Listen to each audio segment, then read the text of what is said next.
এই বাঁহকেইটাৰ কথা ঘৰত ক'বহে লাগিব দেই।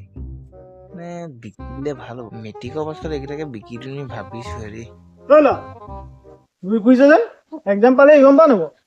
মোৰ ল'ৰা চব পঢ়ি কমপ্লিট, গম পাইছা? নিজৰ টেনচন ল। তোৰ চব কমপ্লিট নি? আৰু কি? তেতিয়াহ'লে তই কচোন বাৰু। Who was লেন্সো? লেন্সো মই 20 বাৰ পঢ়িছো। লেন্সো ৱাজ মাই প'ৰ বাদাৰ। ফাৰ্মাৰ আছিলে নিব। সেইটোৱে অকল বি এফ এইকেইটাত অকমান খেলি মেলিতে হৈ যায়, গম পাইছ নে? তই হয় নি? তোক তেতিয়াহ'লে আৰু এটা প্ৰশ্ন হৈছো ক। কচোন বাৰু লেন্সৰে তই কিহৰ দৰে কাম কৰিব? এই ফক্স এই ল'ৰা ফক্স আৰু ফক্স বহুত ডিফাৰেঞ্চ থাকে, গম পাইছ নাই বাৰু? সেইটোৱে ন, মই তোক কৈছোৱেচোন মোৰ বি এফ এইকেইটাত খুব খেলি মেলি হয়। সেইটোতে এইটোতে আহি গ'ল ফক্স হৈ গ'ল, মানে অক্সটো একো নাই।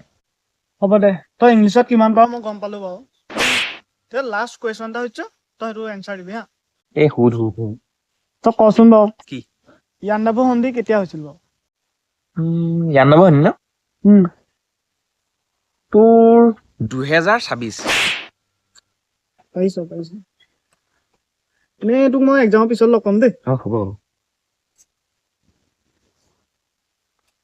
মা কচম একোৱে পঢ়া নাই, তেওঁ বুলি কিন্তু কিছু পাৰিছো আকৌ দেই। পাৰো ন।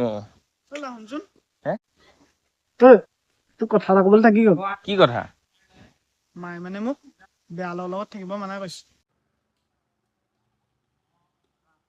इसकी माँ का भोला चेहरा साले खाते हैं आके भूल भी जाते हैं।